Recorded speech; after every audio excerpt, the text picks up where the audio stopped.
Hello everyone, my name is Michaela Kathleen, and in this video I'm doing my January reading wrap-up. And January was the month of romance for me. I read The Lovely War and the Anna and the French Kiss series. So starting off, first I read Lovely War by Julie Berry. And this one was featured in my 5-star prediction TBR tour video. I will link that. And this one was one of my top 2 5-star predictions. I was so excited for this one. It was really the most exciting book on my TBR. Harry wants in.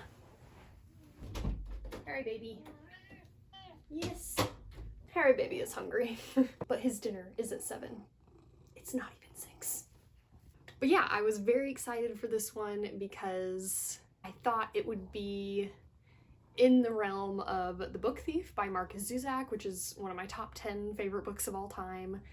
It is a World War II fiction that is narrated by Death, and this is a World War II fiction narrated by Aphrodite. So I thought that it would be, maybe a favorite book of all time. And it wasn't bad. It certainly is not a bad book, but at no point was I excited to be actively reading it. I was excited before I started reading it, and then there was no excitement. The scenes that actually featured Aphrodite and the other gods, I didn't love the tone of. They felt very cheesy, the dialogue felt awkward, and then the love story part of it, for those of you that don't know, the premise is that Aphrodite is kind of on trial for a wrongdoing, and she's kind of telling these love stories from the war in order to prove a point. So the love stories that she's telling, that part of the story I found kind of boring.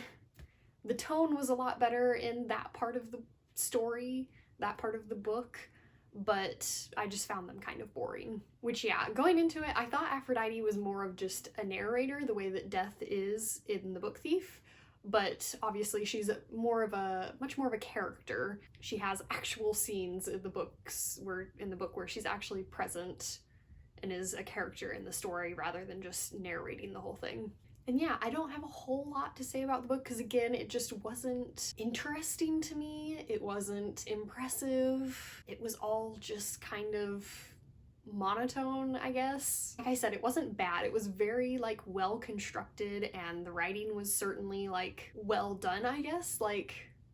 It wasn't bad writing. I just never felt very invested in the story. But my favorite characters were Colette and Aubrey. I thought they were pretty cute. I liked them both individually and as a couple. In the book, Aphrodite is telling 2 love stories that kind of interconnect. The 2 sets of love interests are friends, and I thought Colette and Aubrey were great. And I don't know, maybe if the story had been just about them but also still a little bit more engaging than it was, maybe I would have liked it better. Even them, I wasn't head over heels for them. Honestly, probably my favorite part of the book was at the end. It had some facts because some of the side characters were actual historical figures, and so at the end of the book it kind of told little biographies of those characters, and so that actually was the most interesting part to me. And just the little known historical facts that were sprinkled into the book were kind of the most interesting parts. The ending did have a nice twist, which I won't reveal, but it was nice at the end to get a little unexpected twist, because other than that, most of the story was very much just straightforward, no mysteries, no reveals, no twists. It all just kind of goes the way you expect it to go, which probably contributed to it being a bit of a slow read for me. But yeah, overall, just not as exciting as I thought it would be. I gave it 3 stars because, again, it was competently written and it was a good story. It just wasn't very engaging. So yeah, a pretty big disappointment in the fact that I thought it would be like a favorite read of all time, and it just ended up being a 3-star read. So then after that, I reread Anna and the French Kiss by Stephanie Perkins and completed the whole series this time around. This is actually the first book that I read after starting my booktube channel, and I really enjoyed it. I went into it feeling not so sure because I'd heard some really good reviews and some really bad reviews, and romance isn't really my thing. So I went into this one with a little trepidation the first time I read it, and I thought it was so good.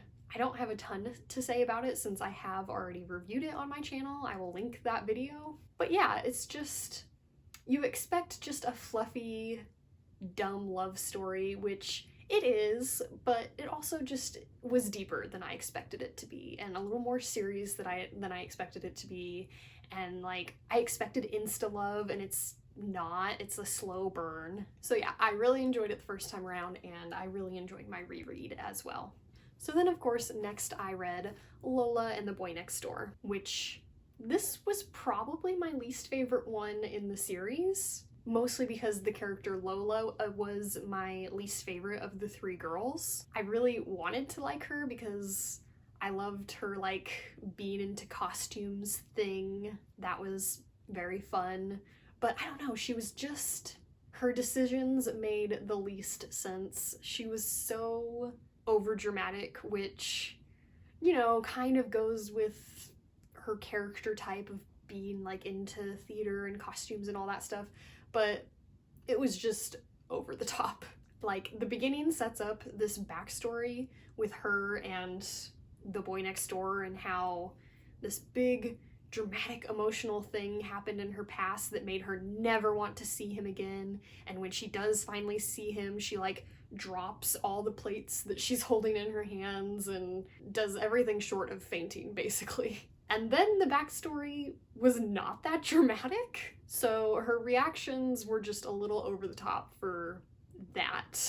And then in this one, once again, we got a story in which one of the 2 love interests is already in a relationship, and that is what is stopping the 2 of them from getting together, so that just felt a little repetitive. I feel like there was a lot of miscommunication trope in this book, which is not great. Again, some of Lola's like emotional jumps throughout the story just didn't make a lot of sense. And then there were also just situations that were just a little bit unrealistically overdone in order to create some like fun drama, which, to be fair, all 3 books in the series have these moments that are just make the books read a little younger because the situations are just so silly. One of the ones that stood out for me in this one was when Lola's glasses break and she literally cannot function even 1%, which, I mean, I have a pretty strong prescription of glasses and I can still function at least a little bit without them. But I don't know, maybe her prescription is worse than mine even. But it just felt kind of like how when people who don't wear glasses are like, how many fingers am I holding up? It felt kind of like that with the situation. It was fun. This is a companion novel. All 3 of these books are companions, not direct sequels. But it was fun when Anna from Anna and the French Kiss and her boyfriend showed up in this book. Very fun. And then it did also have a really cute ending. It kind of brings together the sister of the boy next door and Lola, who have been kind of butting heads the whole book because the sister is jealous of Lola's kind of relationship with her brother. And they have them come together in a way that kind of combines both of their interests throughout the book in a nice way. So I did appreciate that. And then one other thing that I will note for this book is that I feel like it was trying really hard to be like forward-thinking and inclusive and all that, which is great, it's good, but there were just some places where it kind of missed the mark, I feel. Like there were some kind of questionable, maybe cultural appropriation things going on, and then the love interest at one point when Lola is not dressed in one of her costumes says, you know, how he likes her costumes and she shouldn't worry about people making fun of her. But then he says the line, "But I like the real you best," which Lola in her costumes is the real her. So that was kind of barf. And then also Lola's dads were kind of controlling to not a great level. Like, being concerned for your daughter is fine, but like canceling her plans and like actively trying to like mess up her relationship. Like, it's one thing to be like, you're too young and you can't date this person, but it's another thing to like just try to undermine the relationship. Like, if you're gonna not approve of the relationship, just do it openly. Like, don't try to do it in a scheming way. Like, that's no good. But all that being said, this was still just a fun, cute, light romance, and I still gave it like 3.5 stars. And Anna I gave 4 if I didn't mention that. And then finally I read Isla and the Happily Ever After, which, speaking of slightly over-the-top situations, this one opens with one of those, which is that it opens with Isla at a cafe right after getting her wisdom teeth removed, and she is like not functional at all, and yet she's by herself at a cafe, which seemed really questionable. But I actually found Isla, for most of the book, to be the least annoying of the 3 girls. Like, at the beginning, Anna is a little bit annoying with just her like lack of knowledge on France and stuff like that, and like she's just a little whiny at the beginning. And then Lola is annoying the whole way through her book with her indecision on her boyfriend and her weird reactions to things. Whereas Isla, for much of the book, is very level-headed, not very whiny. She was a joy. It had a really cute beginning, other than the weird wisdom teeth thing, and I really appreciated that her and her love interest get together right away. There are no obstacles, and for most of the book, really, they are just happy, dating, in love, which kind of surprised me how much I liked that, since I am not a huge romance fan. I would think that I would have been very bored by that, but it was just so cute and enjoyable. But then, spoiler alert, like 2/3 of the way through, Isla breaks up with her love interest for no reason, out of left field, just becomes a whole different character, is just comes out of nowhere, that she just suddenly is insane. And of course, I think that, you know, obviously was done in order to have some sort of like conflict in the book, because otherwise the entire thing would have just been the 2 of them happy and in love. But whoa, that was just not the way to do it, because it was so out of nowhere and so dumb. So the entire, like most of the final third of the book, excruciating because it was just so dumb. But then once they get back together, it's great again. But that didn't happen until the very end. But yeah, also Isla and her love interest being back together and so happy and in love again at the end did just kind of reinforce how dumb the breakup part of the book was. And I really did enjoy the ending a lot because, again, spoiler for the whole series here, Anna comes back.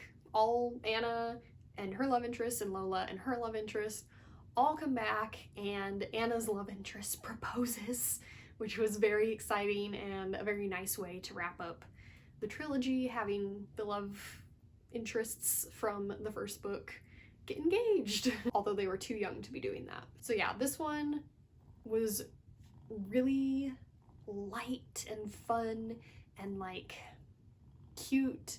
I don't know what word I want to use. It was just such a happy book that it was just a joy to read almost all the way through, up until the breakup. I honestly was maybe gonna rate it higher than Anna, but that breakup just really drug it down, and I still liked it better than the second book, but definitely not as much as I was liking it for the first 2/3. So I also just went ahead and rated this one 3.5. So yes, this was all of the books that I read in January, a real romance month for me this month. Let me know down below what you've been reading in January. Did you do any romance reads like I did? I hope you enjoyed watching, and now on to the quote for today's video, which today I have one from Harold Goddard, and it goes, "The destiny of the world is determined less by the battles lost and won than by the stories it loves and believes in." Thanks for watching. Remember, words matter.